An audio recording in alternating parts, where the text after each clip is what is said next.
So his pain was that he that was already the Agho Obaseki's pain was that he was already giving orders during the British colonial rule. He was already giving orders. So if Agho Obaseki now becomes the Oba, he will not be taking orders from the small boy. I would not take order from him. He's supposed to be taking order from me. Why me gonna I take you get one so do ya gwan ya gwan. Do ri ave no ri a. E mo tie e be o tie. Begin to take orders from Oga, who was a rightful candidate for the throne. Power was beginning. This is what Igbafe acknowledged. Power was beginning to corrupt Obaseki and to tempt him to want to break Benin tradition.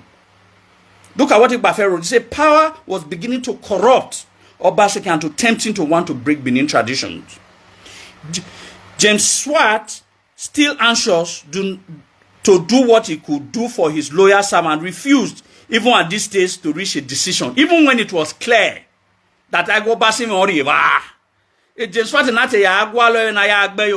James Swart name needs to leave Benin land. The two contestants for the throne. Look at it, oh. The two contestants. And it was see me here. The throne. The two contestants of it. The two contestants for the throne, Crown Prince Agho Obaseki and the Obaseki. The host of the meeting were in attendance. So I do see me. Don't also forget, I will also read that a letter that Crown Prince Agho Obaseki wrote to King George. King George no la no bunyeri that Obaseki and me and throne. We are all going to read that from Igba's work. Yes, he wrote. So let's start. Okay. Yeah, I want to make it.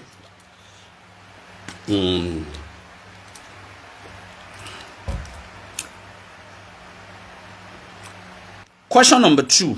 Review of Prince Osuyi allegation of Agho Obaseki good relationship with his good relationship with the royal house. Okay. Now let's talk about Prince Osuyi. Prince Osuyi, knowing your great grandchild of Obavon is a scallywag. When I don't hear scallywag, is a scallywag, and hungry, pathetic fellow. Is an hungry, pathetic fellow. Again, no that why institute to be gwa. Oh, you for me. Oh, you for me. You understand? Oh, you for me. So there is an historical grievance in his heart because Amakwe no ne era no warioba. If truly is a grandson of Uswanlele, if truly is a grandson of Uswanlele, let me not tell you why I got here. When I could hear 200,000 on it, he will fight the royal house because of the historical antecedent. And I'm going to tell you. Now, just in case a lot of you people really didn't understand the life and times of Prince Izoduwa.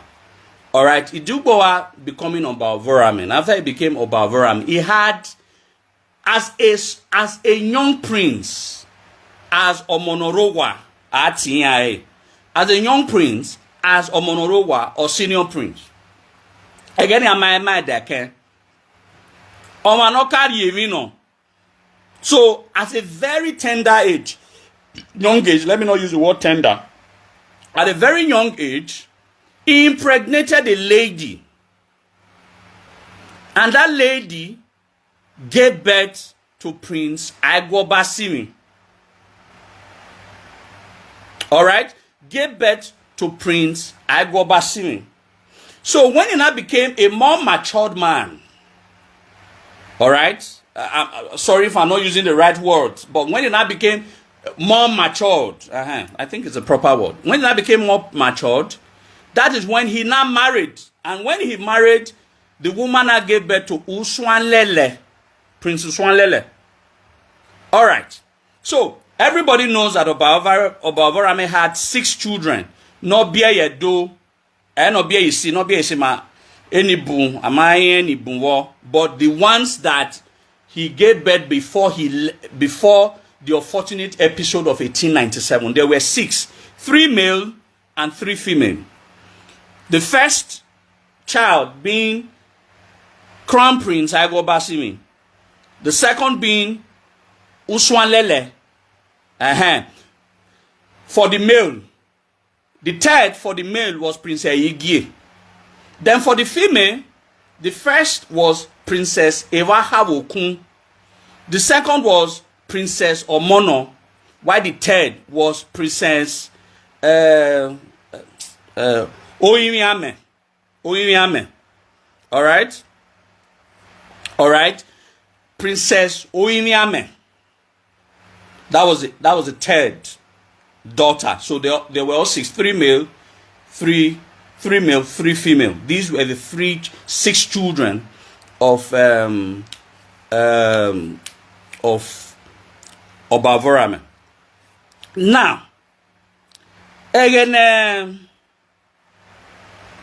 aya ebodo weminia uni and all of that. Even before the episode of 1897, Uswanlele was already contesting.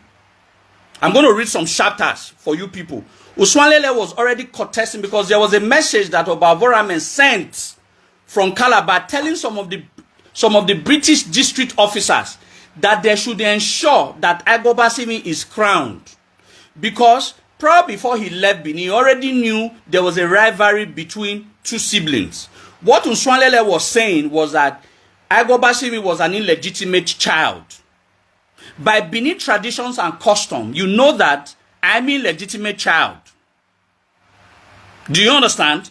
So, as Uswanlele was already angry that Agho Obaseki, by that virtue, no,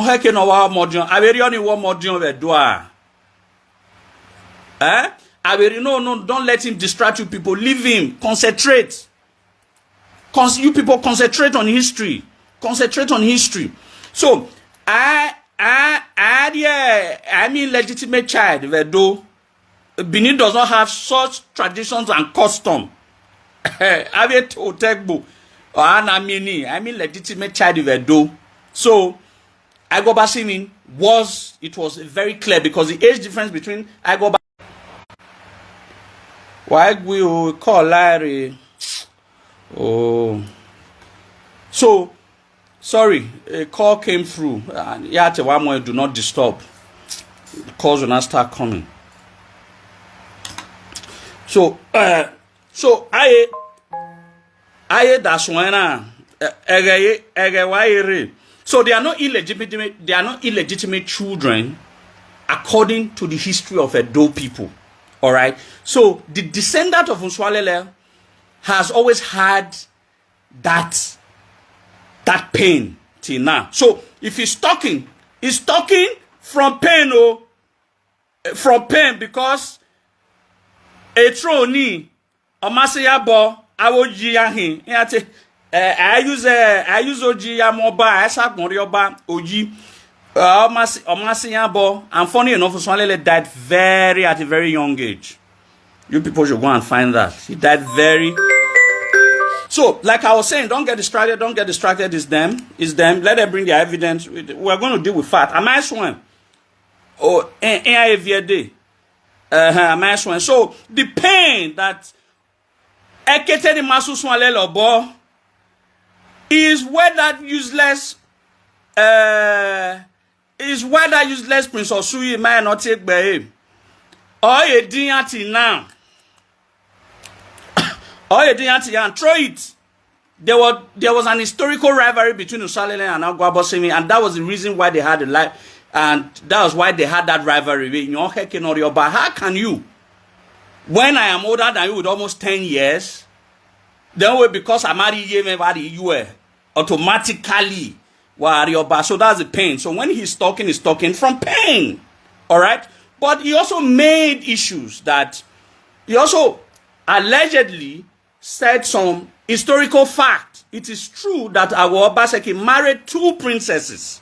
And I will tell you the reason why. It is not even the reason that we used to know. By nature, every first daughter of the Oba of Benin, senior princesses must marry, is compelled to marry the Iyase. Alright? That is tradition.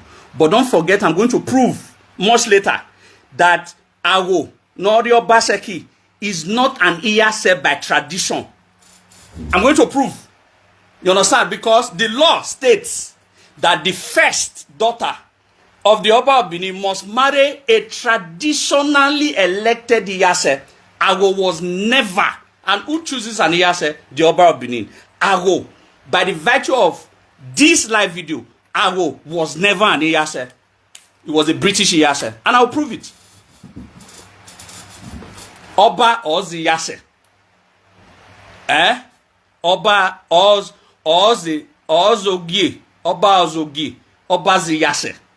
But I'll prove that it was not the Oba that appointed Agho as Iyase. Everything is in books.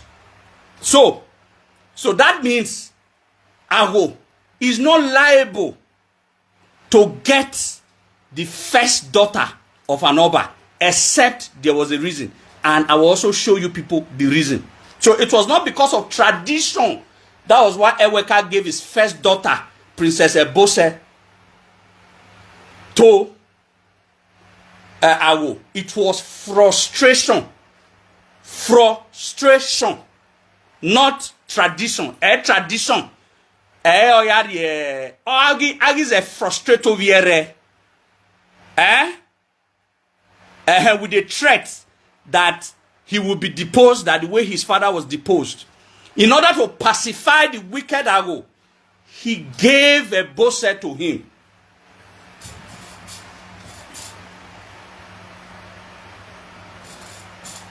Do you understand? I will prove it. So, Agho is not an Iyase by tradition.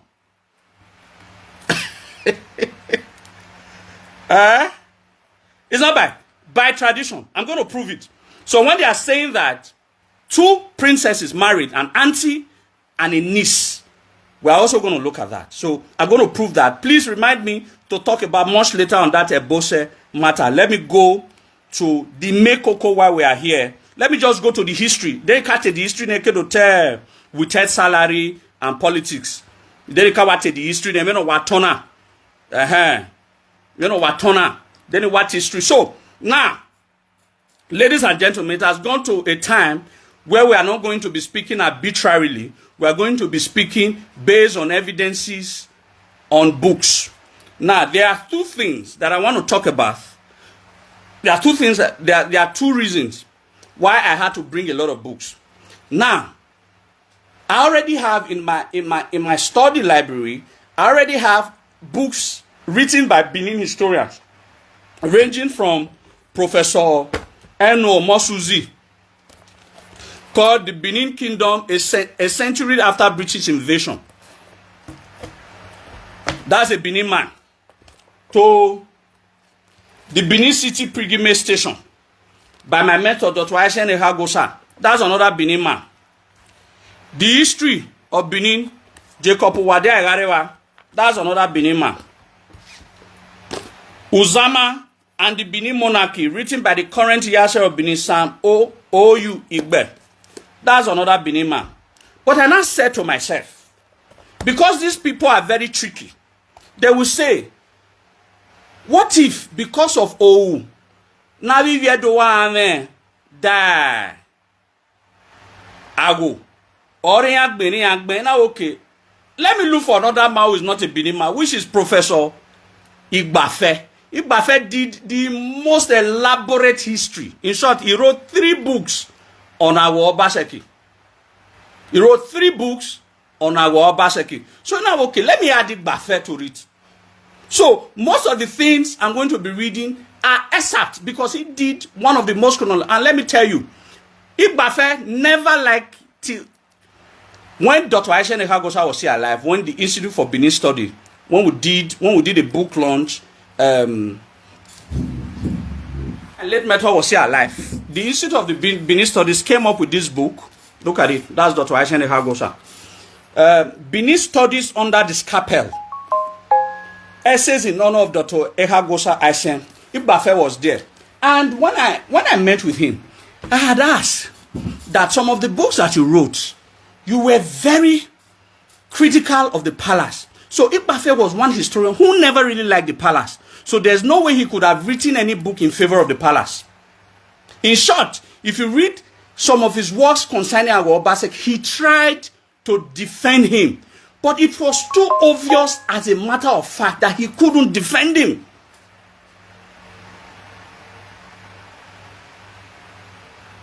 You understand that he couldn't defend him. So it's not a matter of these are palacentric. Almost all the historians here were not palacentric. Obviously, you know, Jacob Owade Agarewa was not palacentric.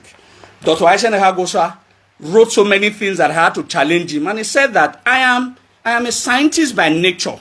Scientists, we will need to put two evidences. There was a time, there's a particular part of one of his work in Elegbe that he wrote in favor of the Ogiame. I had to ask him at that he wrote according to what the Ogiames told him. And he also wrote according to what the General Benin told him. So he put both of them aside so that any Benin man can see the truth.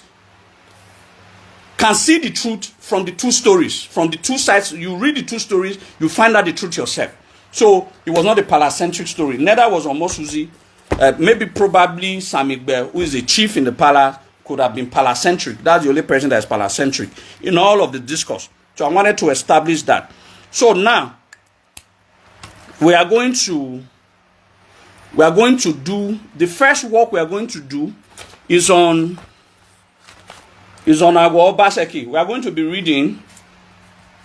There's a book in it. That book is out of print. I have the soft copy. If you want the full book, I'll send it to you. I have the full book. It's out of print. You can't get it anywhere.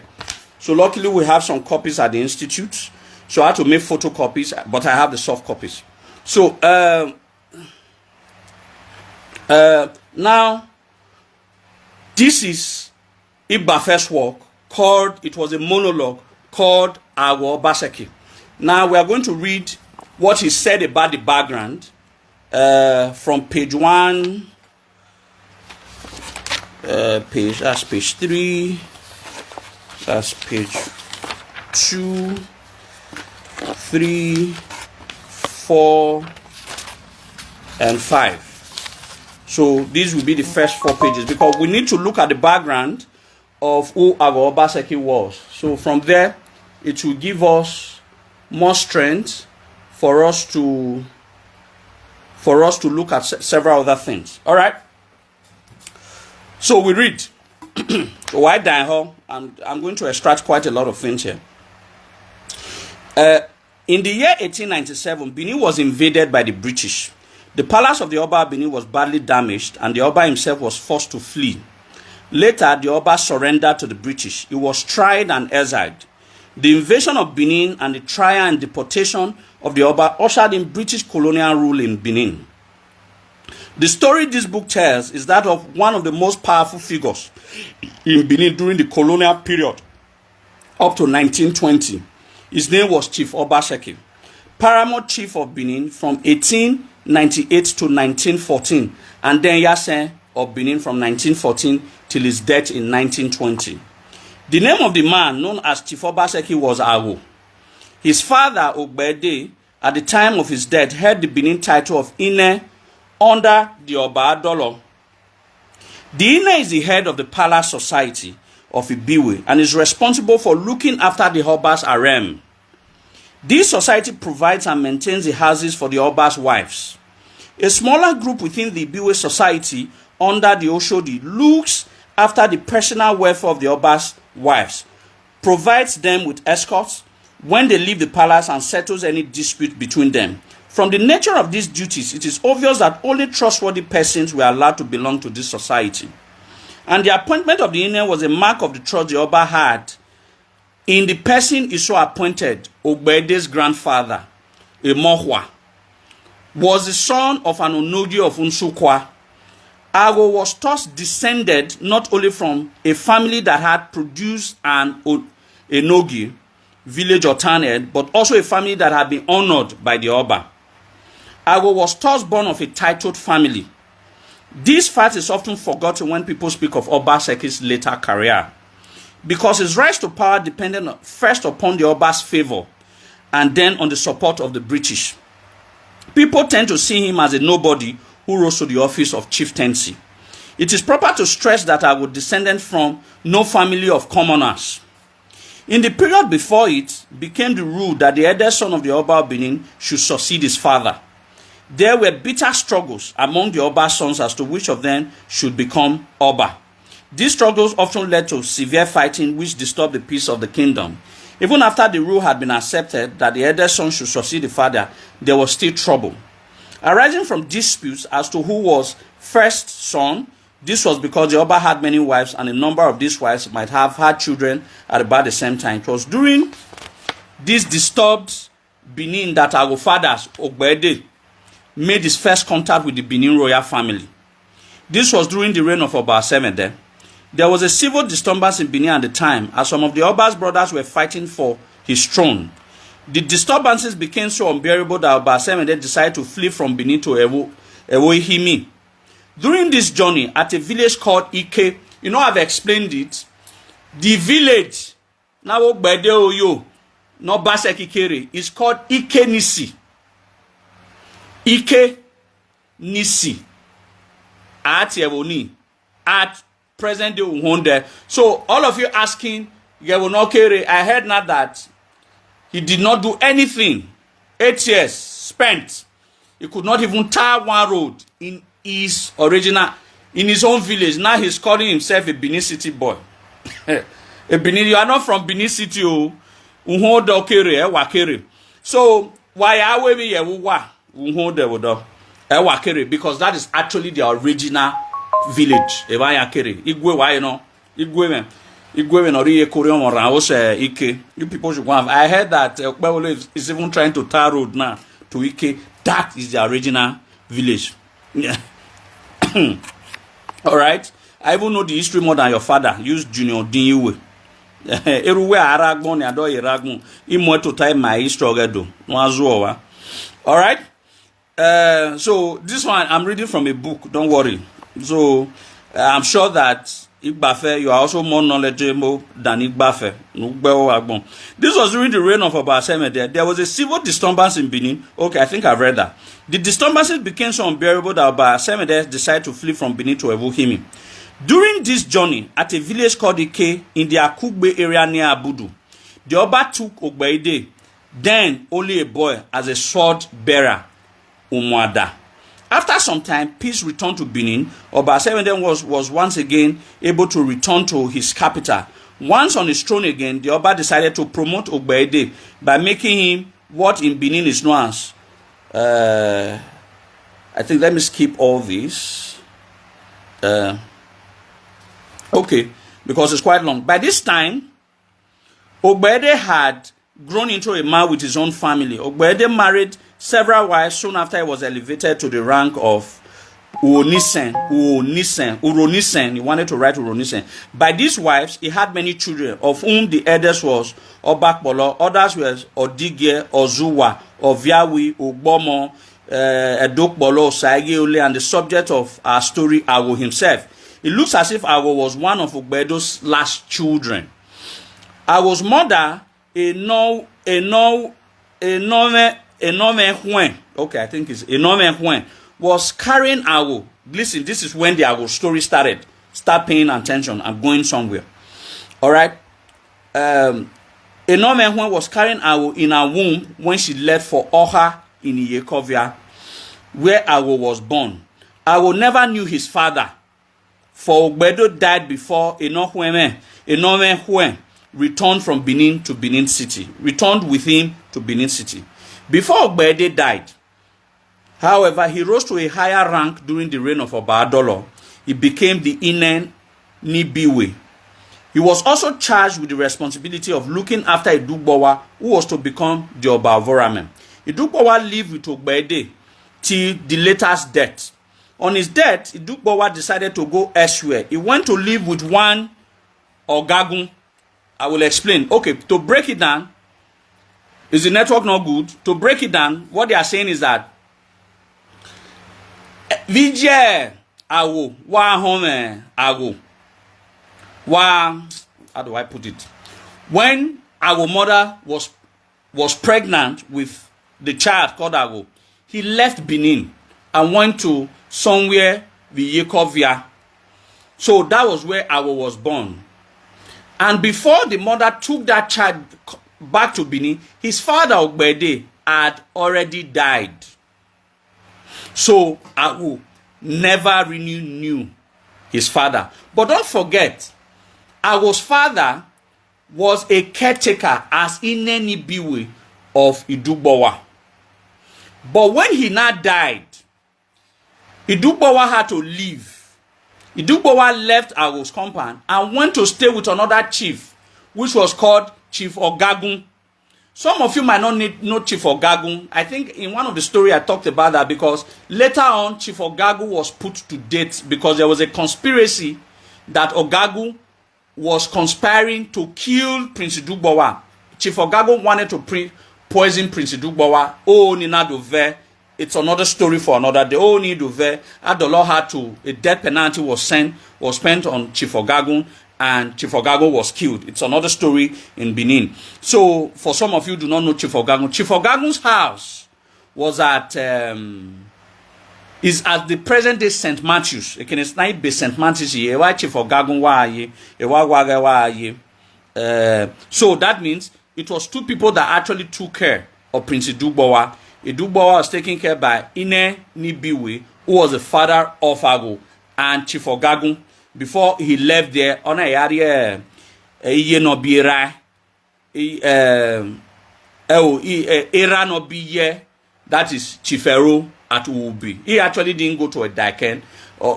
Prince Idubowa was one of the Obas that didn't go to Uselu, to do the Dakenship.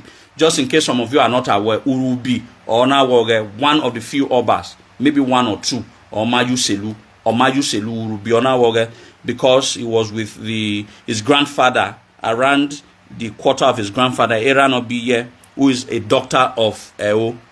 Alright? So, now, this is where the Agho story, alright? This is where our story, so this is where the story is very, very important. When Agho was brought to Benin City after the death of his father, he was put under the care of an elder brother, Ozuwa. While with Ozuwa, he joined the family in farming for a living. Agho did not, however, enjoy very good health. So he was not having a very good health. Frequent illness led to him being transferred to the care of another brother, Ogbomo. All of you can, if some of you do not know Ogbomo, Ogbomo is one of the sons of Ogbede. He's the patriarch of the popular Agho Obaseki family. Alright, so the patriarch of the Agho Obaseki family was called Ogbomo, was one of the sons of Ogbede, the elder brother to Agho. So Ozuwa, because he was always having health issues, I went to stay with his other brother called Ogbomo. Ogbomo lived in a village of Igwi Ivioba. So once again, Agho found himself living outside Benin. It was in Ogbomo's household that Agho came of age. By that time, he had become an adept at the trumpet. But Agho was destined to spend his adult life in Benin and not Igwivioba. Igwivioba is close to the present-day Usain. Now a young man of just over 25 years. Agho listen very well. This is Igbafe's work. Agho became involved with another man's wife in Igwivioba. So Agho, at the age of 25, went to sleep with another man's wife. Agho went to sleep. Agho Obaseki went to sleep with another man's wife. You understand? So this point that I have raised, there is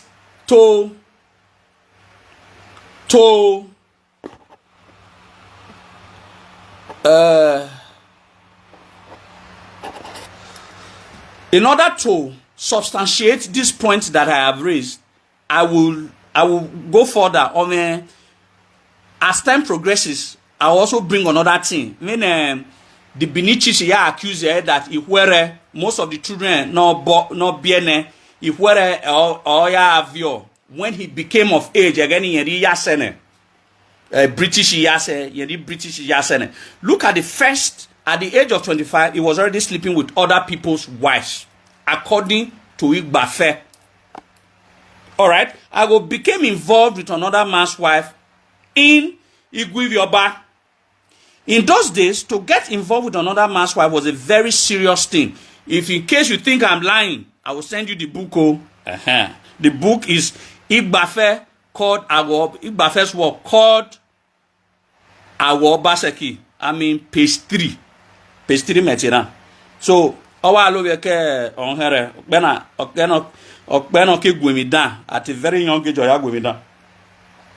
Agho found himself extremely unpopular with everyone. Life in the village became really impossible for him.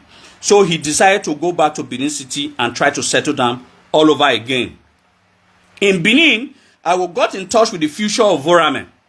The crown prince was only too glad to take Agho, son of his former guardian Ogbedi, under his protection. So the only crime that you will later discover that was the only crime Prince Izoduwa ever committed in this life was loving Agho. You will find that the sacrifices and the things that the sacrifices that Prince Izoduwa made for Agho. So please, some of you who have dictionary, now I want you to, whether it's Oxford or Webster or whatever, you open your dictionary now, so that you can open the meaning of, I don't know the meaning of betrayer and traitor. All right. So why care? Because I already say so that you people will read it to me what betrayer means, because I don't know. So that we'll not look at Agho Uda Ovie, Agho Uda Voramene, Norie, and made him who he was, whether it was betrayer. Then, whether Agho Uda Ovie or Bavorame, whether one was treachery. So we want to look at the definition based on the background. They tell me who was protecting of the throne or betraying the throne. We have to look at all of that. So why a dictionary? So that what the definition of what it takes to be a traitor or a betrayer. You people will show me that one. Now, he was very happy now to see the son of his guardian. This was the beginning of Agho's relationship with the prince, who was to become Oba of Vorame. This relationship, which began as one of the close friendship, was to end on a note of hostility. The reason for this change is to be found in the story of Agho. Look at it. Look at what Igbafe said. He said this relationship, which began as one of close friendship, was to end on a note of hostility. Close friendship, but okay, we'll know how it ended. The reason for this change is to be found in the story of Agho's career, which will be related in this book.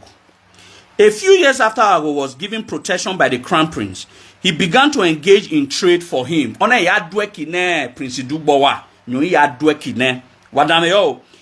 1888, the prince became Oba Vorame. Agho had a great advantage over ordinary Benin traders because he was acting for the royal house. He could trade in products like palm oil and cannons, which were often monopolized by the Oba, because Oba owns Oba Obweki, Oba Yankee. So because he had Dweki Oba, it became excessively advantaged that you cannot compete with the Oba in terms of market.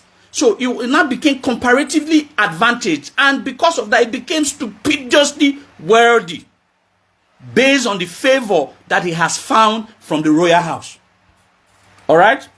In return of this and other products, he received European goods like rum, matches, and salt, fine clothes, silks, and other imported goods. The center of this trade was Uwoton, the port of Benin in those days. In this trade, Agho proved himself to be a man gifted with energy and great organizing ability. He worked hard and knew how to handle the men in his charge.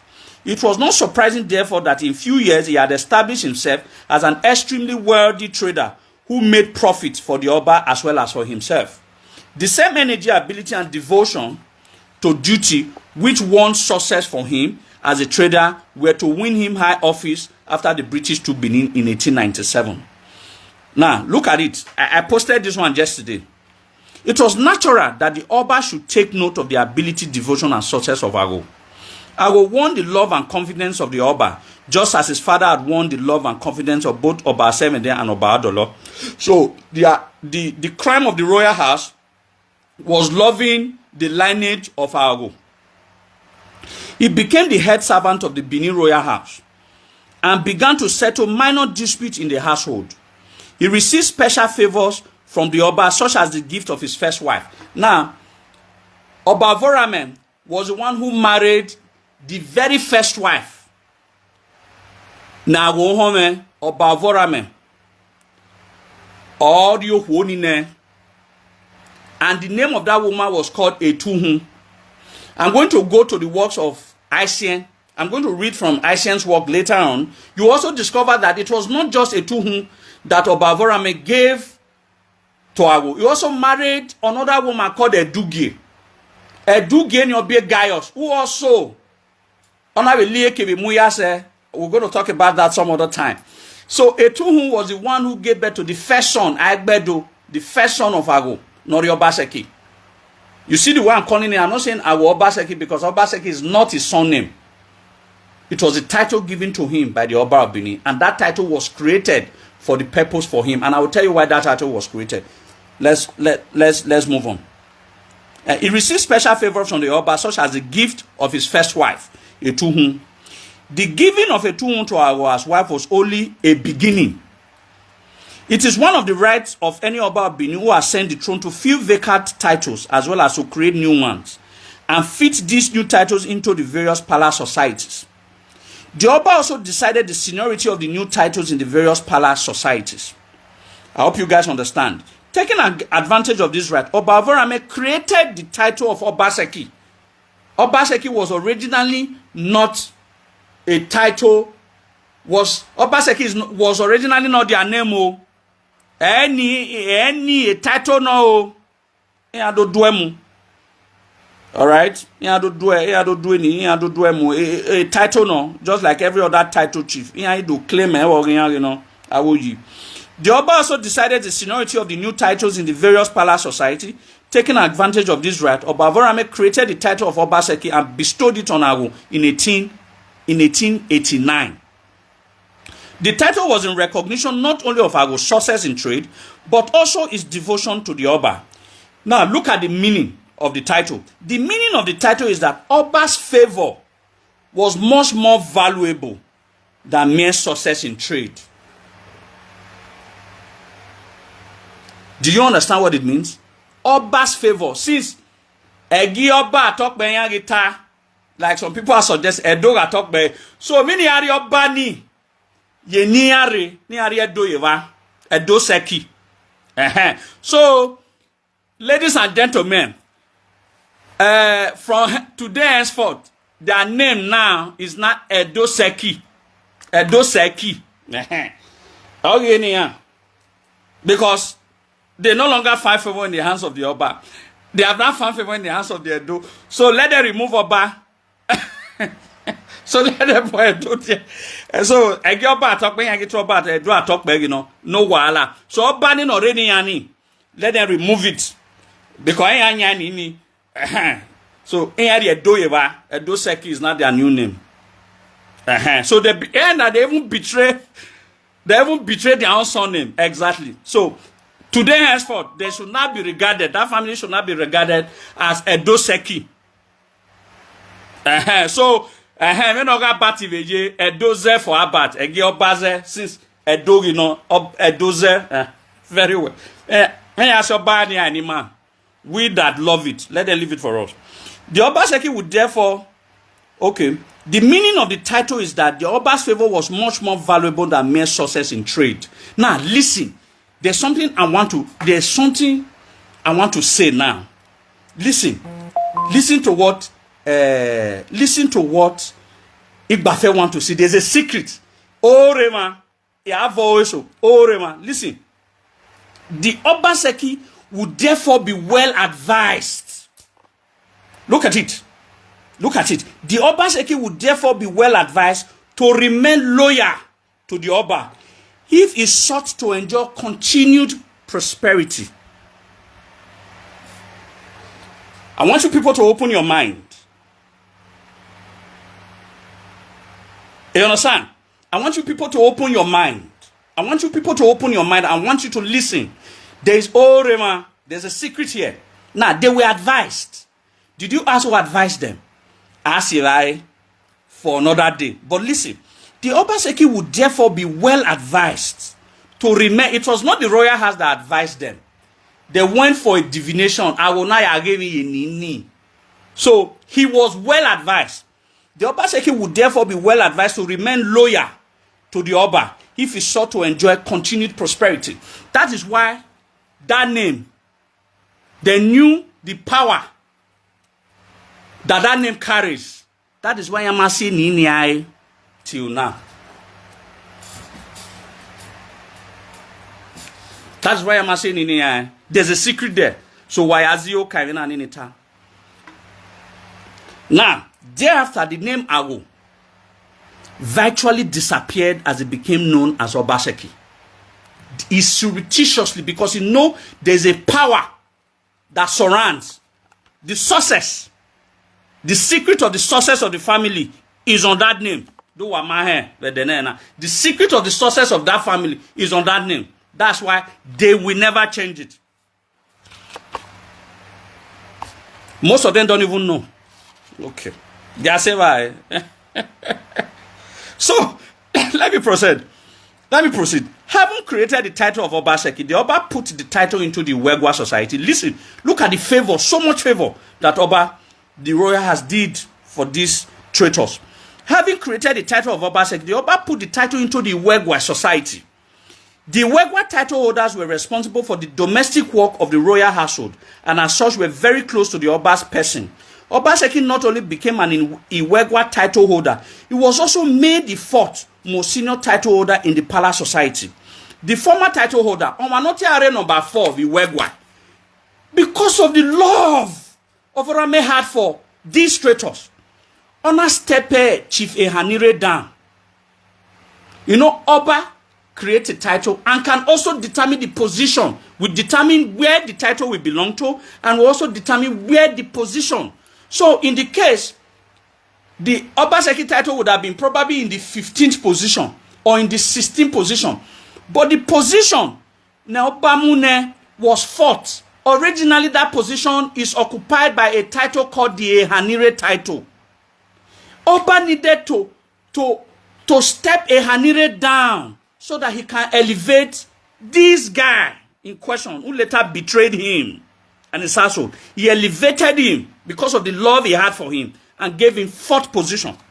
Now look at what now happened. The former title holder, Ehanire, was thus pushed further down. Ehanire resented his demotion. And the Oba had to pay him compensation. So that because of the love he had. The love Akenzwa the first also had for this man, the Ezomo. What's the guy? Yeah. Also the love. No way elevated Ezomo over Chifeo Ejoeho. So it was the same love. So Ehanire resented his demotion, and the Oba had to pay him compensation before he would accept the situation. Obaseki had already started to make enemies for himself through the favors he enjoyed from the Oba. Because he had enjoyed so much favor. The royal house has blessed him too much. As Obaseki thus became an important figure at court, it was necessary that his own household should show evidence of his importance. Now, not that Omo has promoted him. Listen, you see how the royal house showed these people love. All the royal house have done was to show these people. Not that Omo has not protected him. He's not a big man. But in the old days, you cannot be a big man. You cannot be a big man. Because of Vienna not get a big. Look at what Obavorame did again for Agho. As Obaseki thus became an important figure at court, it was necessary that his own household should show evidence of his importance. In those days, a man's position in society was often measured in terms of the size of his family, the number of his slaves, and the extent of his farm settlement. To help Obaseki establish his position, The Oba made him a gift of 100 slaves, captives of war.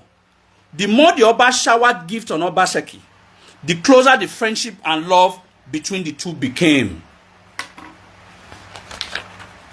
Wadameyo, are you guys listening? Then, page 5. It is one of the ironies of the history of Benin that this same, look at what Ikbafe said. Ezomo Henwa, thank you. Look at what Ikbafe said. After all these things that Ovorame has done, look at what Ikbafe said. He said, it is one of the ironies of the history of Benin that this same Obaseki was so sick to usurp the powers of the Oba in the period from about 1900 to 1920 before he died. You know, he died in 1920. Look at what Ikbafe said. Haven't done all these things. Prince Dugbowa onado rescue onado mwaswenki onado adwekine. He made him a rich man. He created a title for him, the title of Obaseki. Then elevated this and put him at Iwegwa and elevated the title to number 4. And okay, title when you are not a big man, by virtue of being a big man, we are 100 of Vienna, after all of that. Look at what Ikbafe said. It is one of the ironies of the history of Benin. Ironies. That it is one of the ironies of the history of Benin that this same Obaseki was to seek to usurp. Godwin Obaseki said that without Agho Obaseki, there would not have been Benin monarchy. But look at what Ikbafe said. Ikbafe said, Professor Ikbafe, a reputable historian, look at what he said. He said, it is one of the ironies of the history of Benin that this same Obaseki was to seek to usurp, not to strengthen, not to preserve, but to usurp the powers of the Oba in the period from about 1900 to 1920. That is what Ikbafe said. We are coming back to Ikbafe. Let's go to Turner. It's small paper. Blow for. Where's my small paper? Where's my small paper? Oh, can you have a page? Okay. Small paper. Okay. Let's go to Benin City Pilgrimage Center. Let's look at what Dr. Aisha Hagosa had to say on this matter. We have heard from Ikbafe. We are coming back to Ikbafe. But let's go to Benin City Pilgrimage Center. Let's also listen to them a little bit. Why will on Benin Pilgrimage, page 52 to 53. Some of you have the book. You can follow me and read. Let's look at what happened on page 52 and 53. Okay, I'm just going to read few places out. Okay. On page 52 of the Benin Pilgrimage written by Dr. Aisha Hagosa, go to paragraph 1, 2, 3. Paragraph 3. Look at what Dr. Aisha Hagosa said. Based on Abesini Bafeta, the Evinovora Meuna or Maifo, ne Ibafeheni Enyata or Mayefo. Look at what Dr. Aisha Hagosa also said. Uswense ne the royal house ne Agho. The house where he stayed is still standing and inhabited, though for the most part not derelict. It is number 10 Ekbenede Street. It once belonged to a citizen who died childless during the early years of the reign of Oba Ovorame. The Oba inherited the property and then gave it to one of his favorite servants, Agho. Look at it. The first house that Agho ever had in Benin, Oba Yane. Only Wiyani, I tell Wiyani. The Mwati I mean, Wiyani, Oria. It's not their own. Since you have a Guayo. So that their property are number 10 at Benedict. So what Aisha Hagosa is saying is the first house I will ever had. The same of Vorama of Yane. The first house he ever had. The Oba inherited the property and then gave it to one of his favorite servants, Agho, who was his agent in the waterside trade with the Shekiris and the Europeans. On occasion, let me leave there. Now, I'm going back to page 53 now. You come back to the second paragraph. He had his first son, Agbedo. You know, in the works of Ibafe said the first wife of Agho was betrothed to him by Obavorame. Now, Agho Safodali said that it was not just only one wife that Ovorame gave to Agho. He actually added another wife, and that the name was, he had his first son Agbedo by his first wife Etuhun, betrothed to him by Ovorame. And later, another son, Gaius Ikoba Se Yemen, that's the full name, Ikoba Se Yemen, by another wife Edugi, also given to him by the Oba. This son later became an Iyase of Benin, like his father in his time.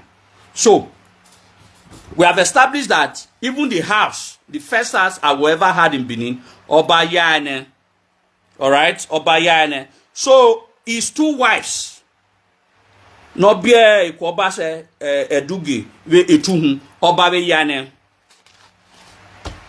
We are listening. Essay Yane no, so that let them show one essay near the royal house. Let them bring one favor from history, from historical book near the royal house, according to Godwin. So let's go to page 68 to 69. Let's still on Benin City Pilgrimage Center.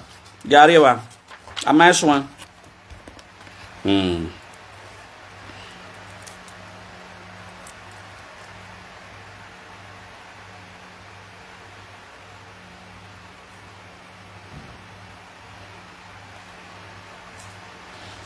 No, let's leave that part. That was not too important. Let's go to page 84 to 86. Let's go to page 84 to 86. This is the most important part. All right, this is the most important part. Very important. So let's go. Let's read together. Page 84 to 86 by Benin City Pilgrimage Center. All right. Let's find that. The principle has always once been seriously challenged in Benin since the last 300 years. That's the principle of primogeniture, father to first son. That's what he was saying, because, I'm not reading from the beginning. So I don't have all the time. So those who have the book can go and read it, because Dr. Aishen was making reference to what traveled during the time of Obaya Wakbe. So that's why he's starting. The principle has always once been seriously challenged in Benin since the last 300 years. This happened during the colonial era. The effort, which was quite determined, was a clear departure from and an attempted repudiation of Ewakbe enactment. It was hashed and promoted by the British colonial resident of Benin Province, Mr. James Watt. Now, please, ladies and gentlemen, ladies and gentlemen, those names called James Watt, Memia Fone, James Watt, we need to remove James Watt, where the people not Zagedo using Agho Obaseki. Now, James Watt ought not to exist in Benin Kingdom anymore. We have to do a protest. The likes of Cook's Road, Naite Cook Road, James Watt, Plymouth. These were the people, most especially James Watt. These were the people that brought the kingdom to their knees, and they still have a street named after them in the heart of Benin City. We have to change that. We have to change that. We have to change that, oh moment. Mr. James Watt, when he unsuccessfully pushed and at first reticent Chiefs Obaseki candidacy forward for the Benin throne at the demands of Obavorame in Eze and Calabar early in 1914. The reasoning was that the colonial resident of the sister province of Warri had his chief Doho Numan. Alright? Doho Numan. The fulcrum on which the native administration of Warri province turned at the time, Jeswant in turn desired to retain his own Doronuma of Benin province in the person of Chief Agho, the Obaseki of Benin, in the administration of the native affairs of Benin province. It is true that Chief Doho Numa, the Shekiri chief, who was so important in the running of the native aspect of the administration of Warri province during the first 3 decades of colonialism in Nigeria, and who died in 1932, played some role in the resolution of the succession struggle for the Benin throne in 1914 between the Crown Prince Agho Obaseki and Chief Agho Obaseki, but his role was peripheral and dispensable because a firm decision on the matter had already been taken before Doho arrived on the scene. What Dr. Aisha Nehagosa is saying that it was Doho Roma that was invited to also be to mediate between the crisis that was happening. But however, the matter had already been resolved. That matter had already, even before Doho came. Now, not knowing that Agho had traveled to see Dorenuma in Warri district to bribe him. Alright, ya bribe Dorenuma no day because he heard, because he was a friend of the British. He had heard that one of the person who is going to mediate on this matter will be Dohonuma. So now ya bribe on. I'm going to read it now. You're going to see. Ona ya bribe on. Ona ya go ne. No ni gwa in favor of him. Na mi oba. But before ni kere, his fate had already been decided. The meeting at which his fate was decided is stated in Igba first work. So we're going to go back to Igba first work and look at where that fate was determined before Dohonuma come. But let's continue. All right.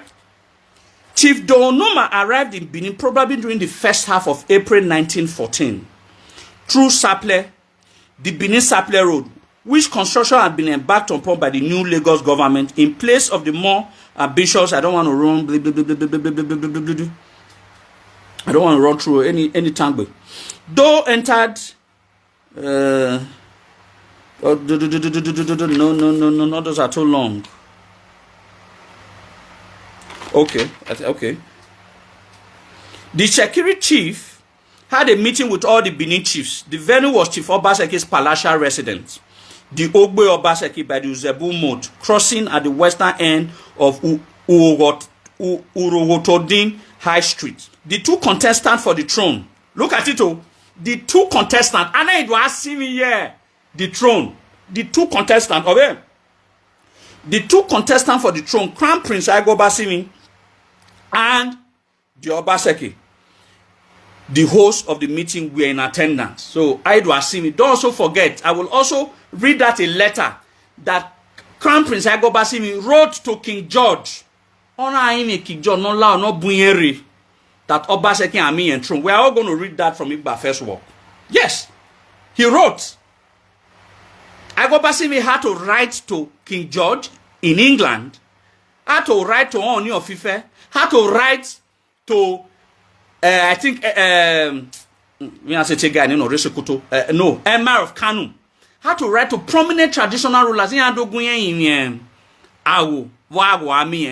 to read that from Igba first work. All right, but let me proceed. Okay, the host of the meeting were in attendance. The findings of the Commission of Inquiry into the matter in dispute, probably the one conducted by Colonel A.C. Morehouse at the instance of Governor General Lugard, were already on hand. Doe had a copy of the report, probably handed to him by the colonial officers in Benin. He asked a clerk who was in attendance at the meeting to read out the conclusion of the report. The findings confirmed that the Obaship of Benin was hereditary, passing from father to eldest son. Rhetorically, Doe asked the assembled Benin chiefs whether they were in agreement with the commission's findings. The chiefs confirmed that the conclusion represented indeed the true position of things. After this affirmation from the chiefs, Doe repetitiously pronounced in favor of Agho Obaseki, taking care to be seen to be working in tandem with the government on the matter. Doe then informed the assembled chiefs, listen, Doe then informed the assembled chiefs that Chief Obaseki had brought him 200 pounds shillings. Sterling. 200 pounds sterling. 200 pounds sterling. Listen, Doe,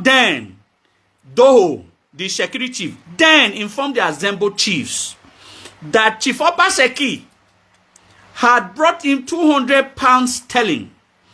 He would keep the money, he said. After all, he was from the Benin Royal family, being a descendant of Izoduwa Imasuen first son. He was therefore deserving of a gift from Chief Obaseki, which gift should probably be regarded as a moha, a sustenance item for the Benin royalty. I will explain that one. It was said that when he arrived home, the Shekiris conferred on Chief Doho Numa a praise name for his success on his Benin trip. As serious and as menacing as this Obaseki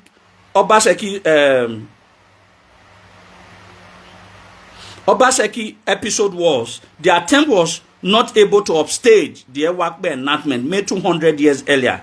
The enactment held that such was his resilience and the depth of his root in the culture of the people. Obavorament's acknowledged Ederson succeeded him to the throne of his father. Now, Ori me a guy ni to ya bribe one guy ni hania 200 pounds sterling. Not a gwezo in favor of him making Arioba. All right, Ori failing the Ichekiri chief also now came out and said that a guy not had only 200 pounds sterling. He only again that he only order nevaza, he only beyaza that money or beyaza that being that Oviedo you him by ancestry. So again bribing money, Obaseki do yi more as a prince or Benin in his own right. Do you understand that Igbo Nigbeyaza? So now, someone who paid 200 pounds sterling for a case to be in favor of him, his great-grandson, 120 years later or so, came out and is telling the Benin people that without his own great-grandfather, they will not have been Oba today. The man who wanted to destroy the kingdom, his great-grandson, 120 years or so later, is coming to tell the Benin people, of which he wanted to destroy, that without his own great-grandfather, that kingdom wouldn't have survived. It is an irony. It is an irony. We are not done. Let's go to Igbafe. Let's go to Igbafe.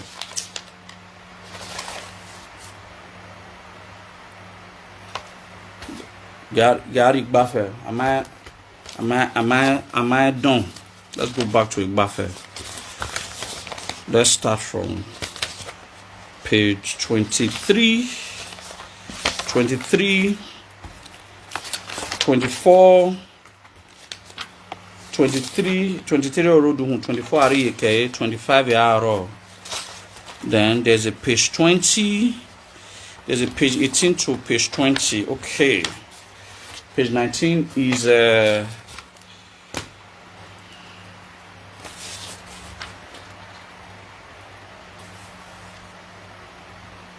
okay. On that Ibafe's work on page 18, this is what was written. The way the opposition, you can go and get it, page 18. The way the opposition went to work was to begin a secret movement. Now, let me explain, because all of these things are going to take time if I keep reading it verbatim. Now, in 1906, something happened. Agho Obaseki started planning a coup against, listen, Agho Obaseki as a prince started planning a coup against the British. They wanted to find a way to take back the throne. They wanted to find a way to fight for what he was looking for, a way to find it. So he started lobbying people across. He started a movement. So he was able to bring a lot of chiefs into it. They convinced them. They all keyed into it. And I mobilized. And I mobilized so that to take back our throne. So there was actually, the Benins at that time actually wanted to fight for the throne. So they were mobilizing, headed by Agho Obaseki. They were mobilizing. They were was mobilizing and mobilizing and mobilizing and mobilizing and mobilizing. Then I made a mistake.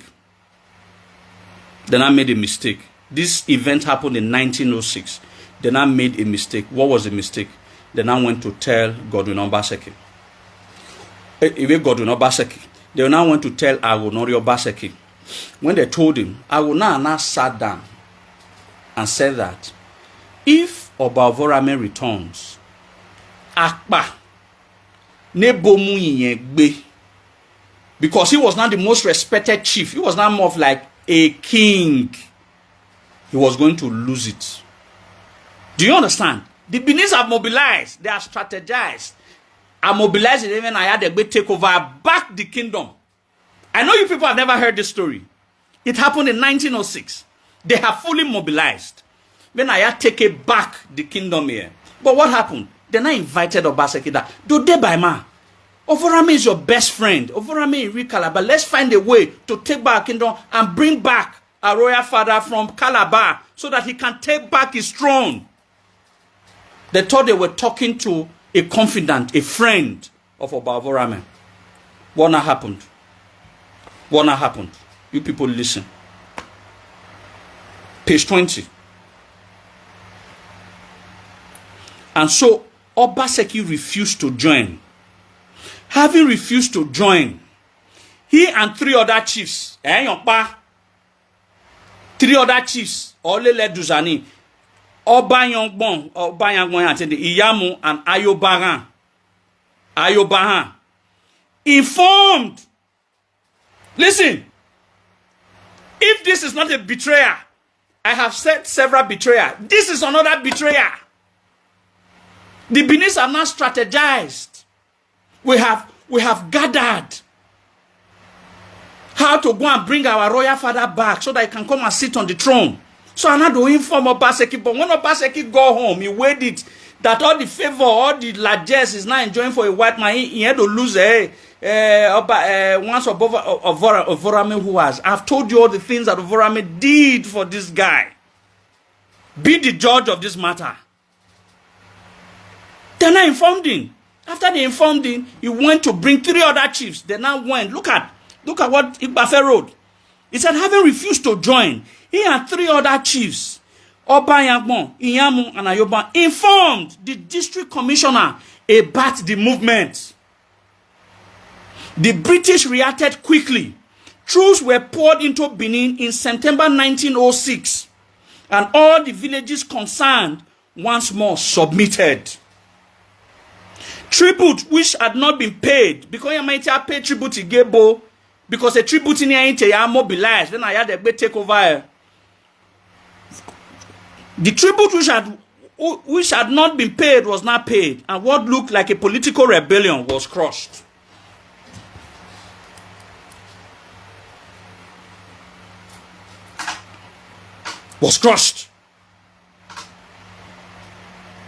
This act, is it sustaining of the throne or betraying the throne?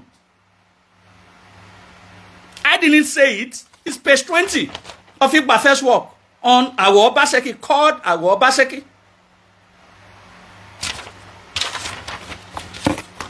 On my phone, who are what phone here? I had that one here. It's 12 o'clock. I said, boy. What me? Who are what for them? What are you for? You listen. Or seven. He said we should fact check him. How many betrayers have I brought out? Is it not up to 3 already? 23. Oh, my laptop battery, and I need this laptop. I need this laptop. There are some facts. No, who will laptop in that? Nah, viola there. Oh, laptop, do not mess me up. Then he plug it. It do anyone. I have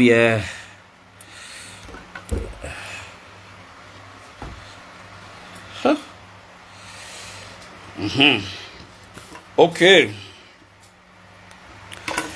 This page 23. Okay. This page 23, 24, then 25. Okay, 23, 24, 25. Okay. Let's also look at some things here. Okay. You know, when I was reading from Dr. Aisha Ekhagosa's book, you know, I thought about the Honuma. That before the Onuma had come, one I bribed with 200 pounds sterling. You people remember what I've just said. When the Onuma has gotten to be, that's when the Onuma realized that the case Niate to judge Agwezonine. Remember I talked about it. In Ave Ezoni Naguini in favor of Agho Obaseki. Igbafe talked about it. Now this is what I want to read, and I want you to pay attention to me. Naya Gwezoni here. Naya Gwezoni here. James Watt, this is page 23, so I cannot read everything. James Watt did not immediately take a decision. He summoned Agho Obaseki, Chief Eson, Chief Ezomo, Chief Eo, and Obaseki. So the meeting that brought the comments back, in I say, or do a meeting, Agho Obaseki, Chief Eo, Chief Ezomo, and Chief Eson. They were 5. Now, ladies and gentlemen, I want to give you another breaking news. It was not only Agho or betray Benin people. Ezomo with the bar. Oh, God damn it. Ezomo with the bar. What the Ezomo the bar. They should go and contest with book. They should leave Izoduwa. I don't do propaganda, I do fact. All right? Now, when we are also recommending and clapping for people who stood for the transition, when you call Ero, Chief Ero, also be calling Chief Eson. Please, Eson should be added to the hero of this land. Eson of that time stood with his king. You'll find that now. James Watt did not immediately take a decision. He summoned Agho Obaseki, Eson, Ezomo, Eho, and together with Obaseki to yet another interview to discuss the situation. Surprisingly, this time Obaseki answered in response to the question of who should be Oba, because he was asked who's supposed to be the Oba, and he was prepared to do anything the commissioner directed. So in anything Nebotama, he was ready to do it, as far as giving the power, he's giving the throne. He was backed by Ezomo. So Ezomo supported Agho Obaseki. Ezomo supported him. So he was backed by Ezomo, who said that even, look at how worse. He thought Ezomo was more terrible than Agho Obaseki. Look at what Dario. Ezomo of that time. When Ezomo of that time, Omawe Yokuo, you know, I've always complained about that Ezomo. Now look at what this Ezomo said. Another voice is Agho. Look at what he said. He was backed by Ezomo, who said that even if the commissioner decided that a woman should become the Oba, he would be ready to accept such an Oba. What the Ezomo? Ezomo of that time said, James Watt. Na ya mu na Agho Obaseki. Amu no ho. Ye koyo. Unu Ezomo redo. Unu Ezomo redo. Even in Ayamu na Agho Obaseki. Gwa gamu no ho pa na Ayamu na Agho Obaseki. Yeri anything e boriri kai. Yeri obobai. You understand? He was backed by Izoduwa, who said that even if the commissioner decided that the woman should become the Oba, he would be ready to accept such an Oba. Chifero and Eson, however, stuck hard for tradition. Only the late Oba's eldest son, he should be, only the late Oba's eldest son, he told the commissioner, could become the Oba. Eson and Eru were standing. Eson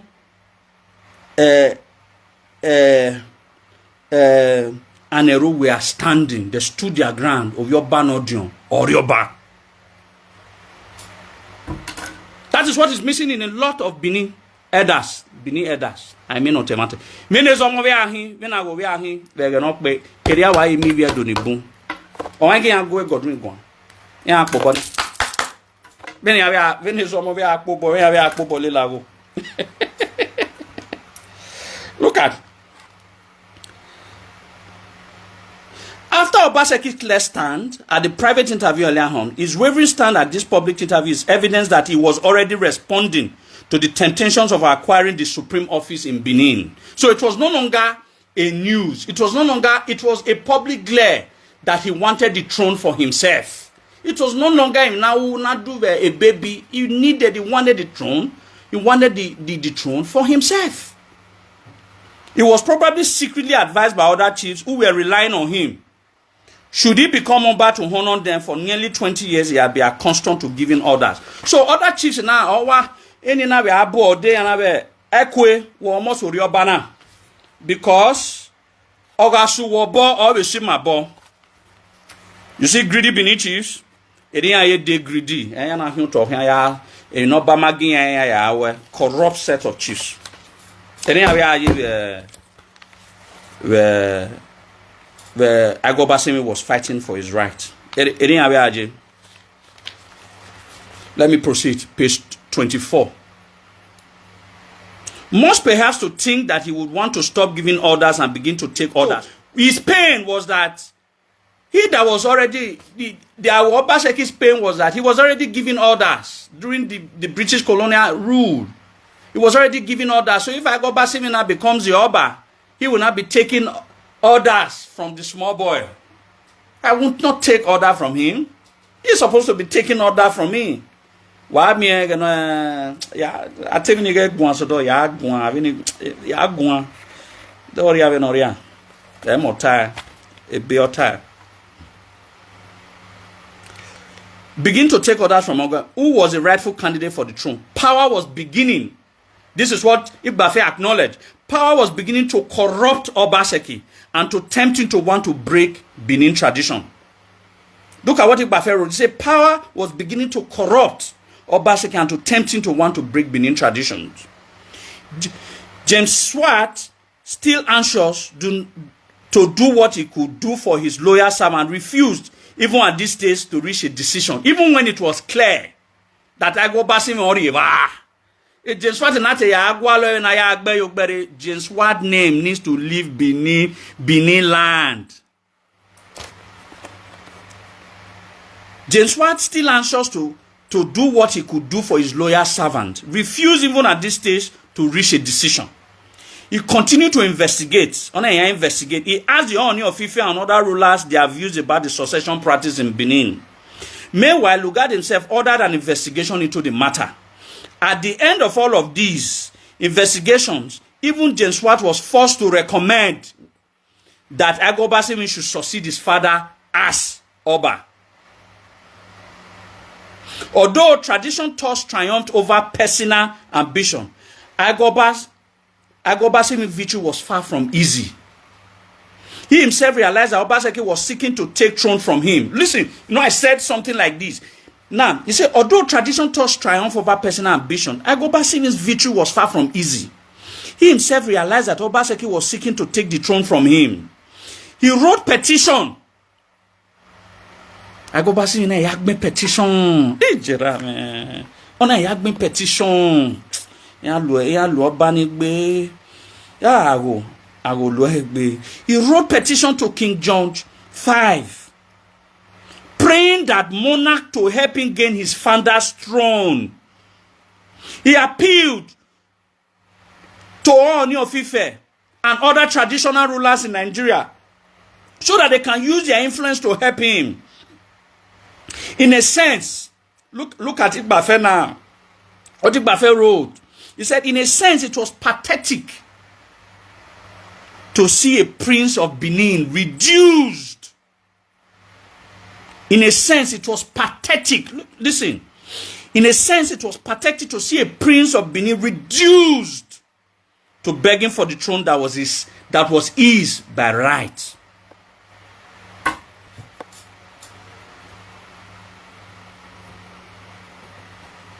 Do you understand? Let me read again. He said, in a sense, it was pathetic to see a prince of Benin reduced to begging for the throne that was his by right. That situation was evidence of the powerful position which Obaseki had built for himself. Now, why if you me ati kompa me o me company ati ma wa ati ni get tiva ya ati e wani bo avie we ze vie where me oh ya na go re na Agho Obaseki, the people that are saying that they didn't betray the throne, yeah, tell ya coming, they said they didn't betray, that they protected the throne. Okay, listen. On 20th April 1914, this was the point I was trying to give. Why we should never count Agho as an Iyase. Why we should never count Agho as an Iyase. This is the point. This is the point that I want to read. On 20th April 1914, Agho Obaseki was formally installed as a Daiken or Oba-elect. On the same date, Chief Agho Obaseki was given the next highest title in the Benin political system, that of Iyase of Benin. The British district officer in bestowing the title on Obaseki said that he was giving Obaseki the title owing to the good work he had done for the government during the past 18 years. The British, having stuck to tradition in declaring Agho Obaseki Oba-elect, broke tradition by giving the title Iyase or chief advisor to Obaseki instead of allowing Agho Obaseki, when he became Oba, to give the title to whom he thought fit. Now, listen.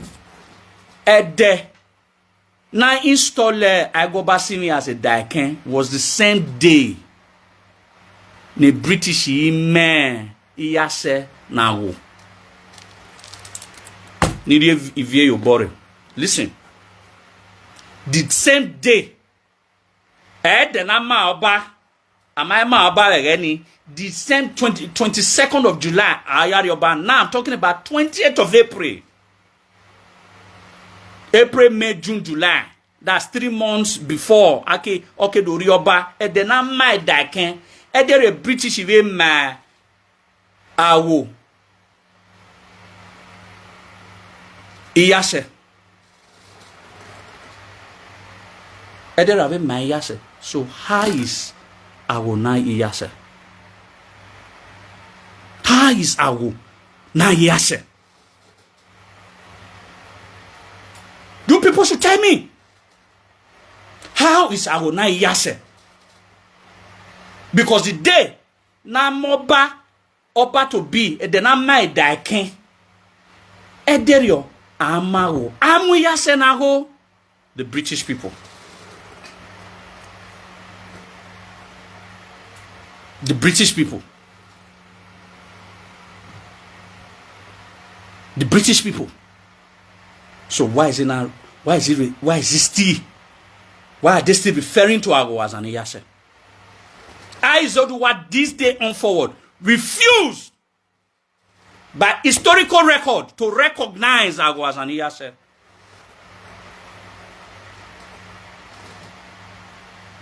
Because Obama is Iyase. Me no England.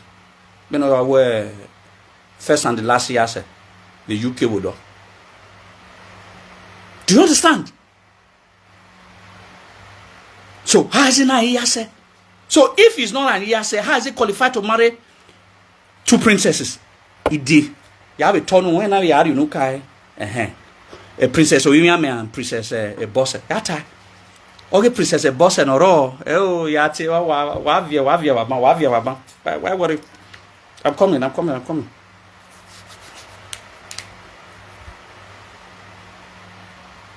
Now,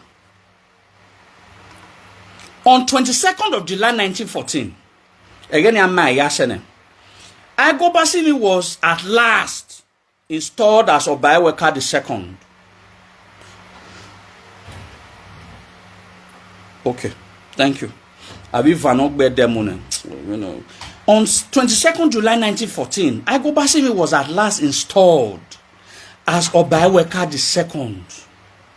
Some sources in Benin say that Obaseki, who had already become Iyase, did not attend the installation ceremony. Somayo.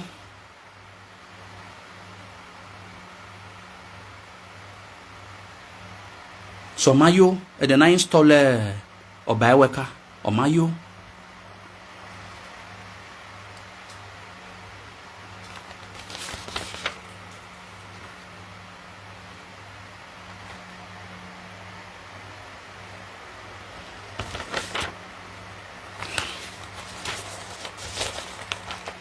Omayo.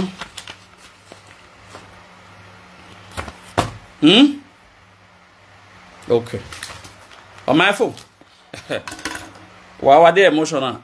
Me ati kompa ma wa beni wa are wa ni ati e. You're so emotional. I even wrote it. If you see I used Barrow to write something on this page, I don't know whether you guys can see it. I actually told myself that I was not going to read it, but I will read it. I will read it. I have my reasons. The people need to know. The people need to know. I will read it. I actually wrote it on the head of the paper. I said, don't read it. But I'll read it. I'm sorry, I will read it. I have to read it. I have to read it. That many but I will read it. The answer of aside this. Do you want me to tell you how Yana Moge you went work out Baha? Number one lie that this same Agho Obaseki lied on top of his head was that he killed one of his wife. That he was doing human sacrifice. One lies upon lies upon lies upon lies on top of his head. That at a point in time, at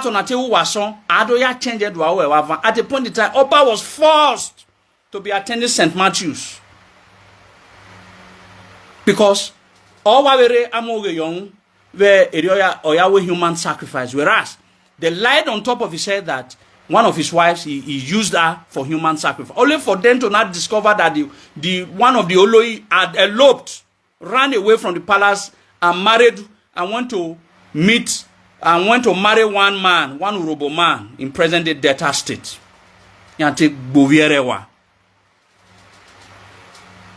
All because of he was fighting for his right.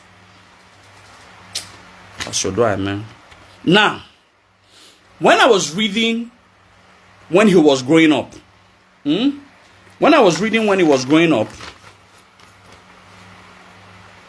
there was a part that the Europeans had actually believed.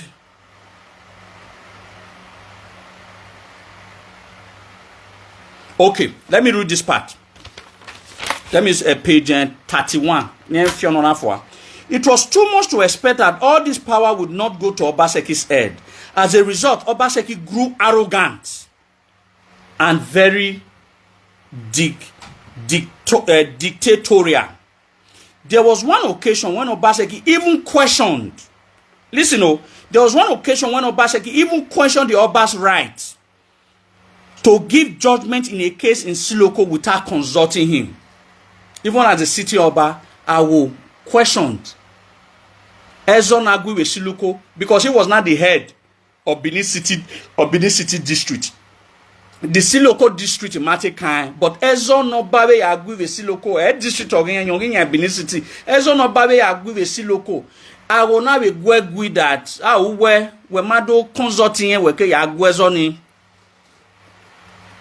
There was one occasion when Obaseki even questioned the Oba's right to give judgment in a case in Siloko without consulting him.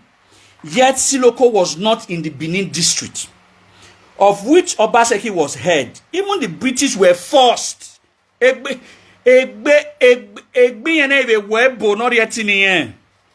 the British were forced to admit, at least on one occasion, that Obaseki had grown certainly most dictatorial and arrogant in his behavior. Then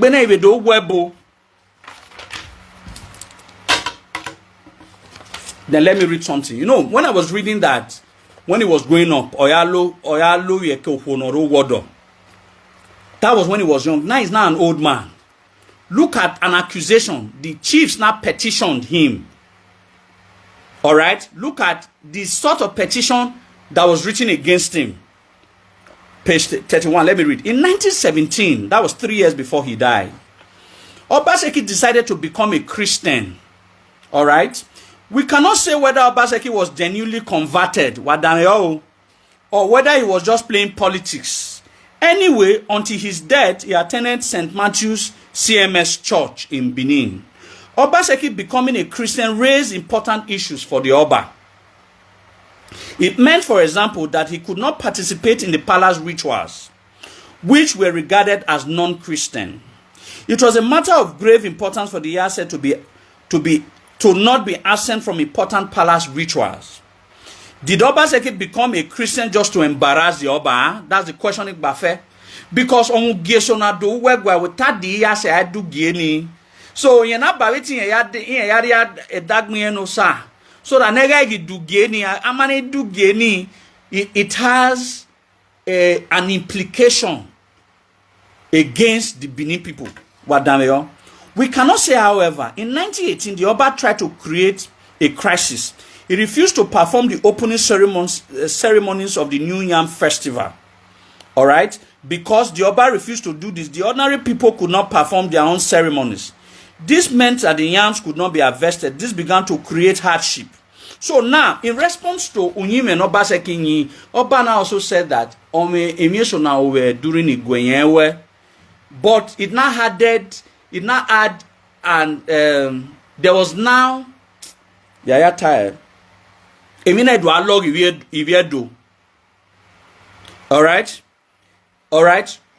No, you people started it. Let me not get it. All right? Then there was now an issue.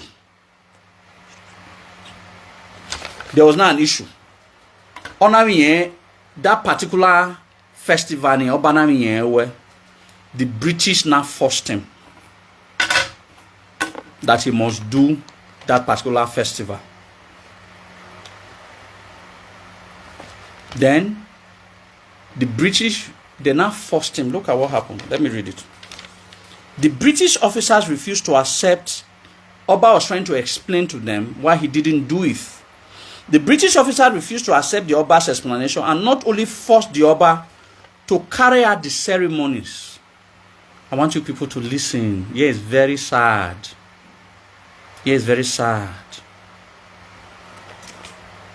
The British officers refused to accept the Oba's explanation and not only forced the Oba to carry out the ceremonies, but also made him publicly apologize to Obaseki.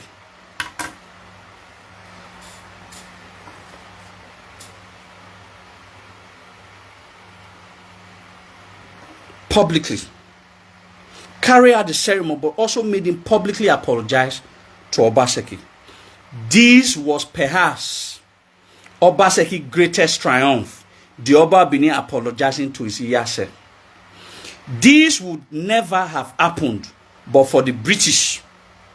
The Oba had no choice. Listen again. The Oba had no choice. Not only did he apologize, he even went as far as demonstrating his reconciliation with powerful Iyase by giving his daughter Princess Ebose in marriage to Obaseki. Do you understand?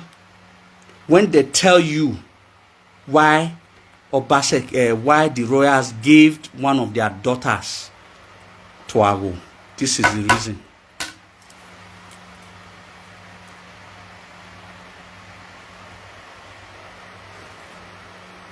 This is the reason. This is the reason. Look at it. He said, not only did he apologize, he even went as far as demonstrating his reconciliation with the powerful Iyase by giving his daughter Princess Ebose in marriage to Obaseki. That was in 1918, 2 years before he died. Giving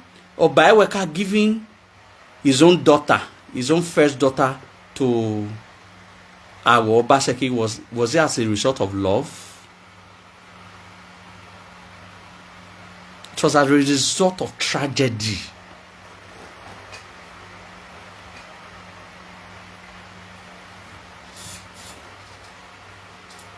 Was it as a result of love? See it for yourself.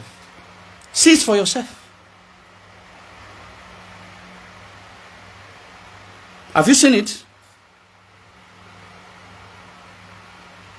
So will they not come and tell you? Will they come out and tell you that it was out of love? Did the palace is liking you? And honor you, we are not doing it. That's what I have said. It was not out of tradition. By level of tradition, Agho is not an Iyase. I have proved it. Haven't I proved it?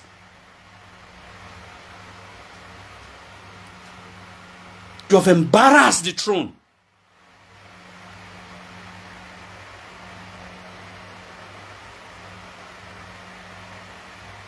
Then one guy who studied classics in University of Ibadan is not telling that it was Agho.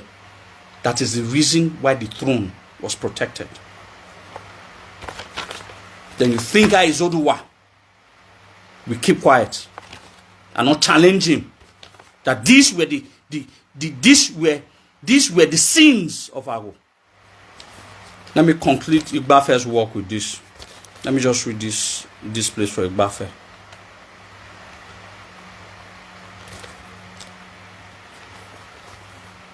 Most of the petition was, however, directed against Obaseki. Some of the chiefs were angry, so they petitioned the white people because when they have not saw all the things that he has not done, by publicly ridiculing their Oba, and by also forcing the hands of the Oba to give his first daughter to him and all of that, they were not very angry. So they not petitioned. Most of the petition was, however, directed against Obaseki, the Iyase. The chiefs complained against a system which the Iyase virtually ran the native administration alone, to the exclusion of many other chiefs who deserved to take part in the running of the affairs of the kingdom. They brought particularly charges against Obaseki. Obaseki then, they claimed, levied private tribute. They said he said levied private tribute from towns and villages in his district. All right? So he was levying communities to be paying money monthly. He forced these villages and towns to provide free labor. He forced these villages and towns to provide free labor to build his houses and to farm for him. He used his personal servant as government agent and sent them out to the villages to collect tribute of forced labor. As president of the native court, he abused his office. In particular, the chiefs claimed he was in the habit. I want you guys to listen to this part. When Kagwankai from the beginning, when Igbafe said, well, at age 25, look at this is now an old Agho, but this was the allegation that the chiefs in Benin land leveled against him. Leveled against him. Look at what they said. He said they gave the names. Okay, he said in particular the chiefs claimed he was in the habit of granting divorce to women. He was in the habit of granting divorce.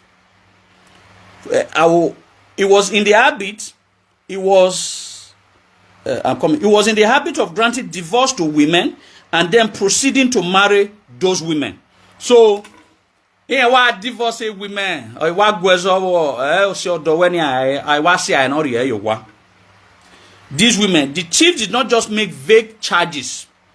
They gave the names of wives of Obaseki who had earlier been divorced in his court. When they talked about free labor and so on, they mentioned the villages concerned so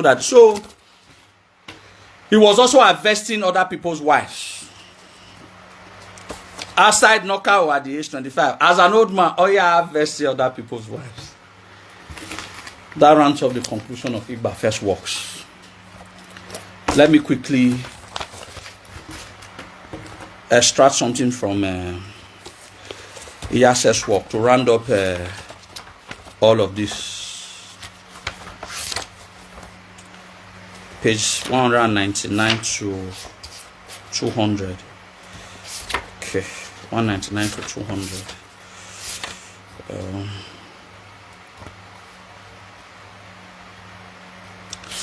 Look at a particular part I want to read.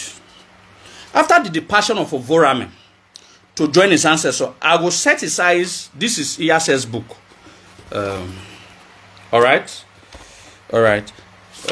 So after the departure of Ovorame to join his ancestors, I will set his eyes on the royal kingship title, hoping that with the support of the white administrators, he would be crowned Oba, or with some other choice title. His wife, Oimiame, who had by marriage become the last honor Oba Ovorame bestowed on his age-old friend, Obaseki grieved greatly at her husband's attempt to rob her brother of his birthright and use the backing of the white ruler. So, while Ovorame was still in Calabar, he felt that his best friend was still protecting the interests of the throne.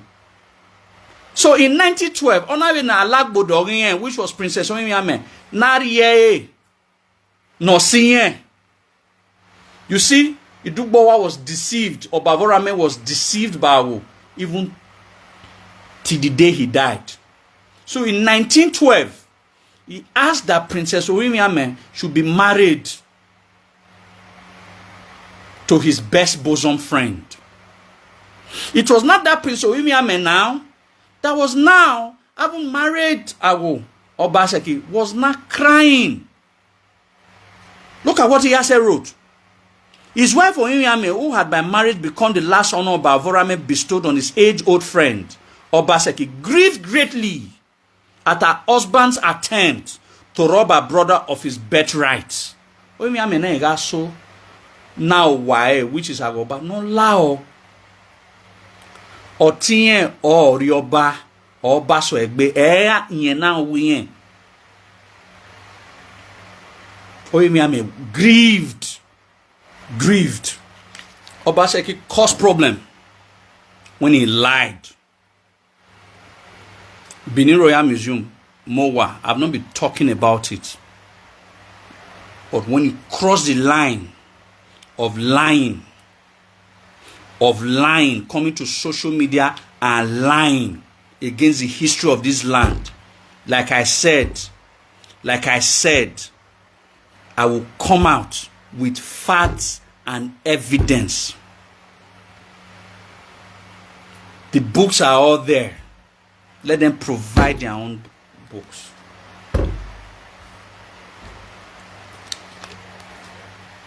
We ask all this why,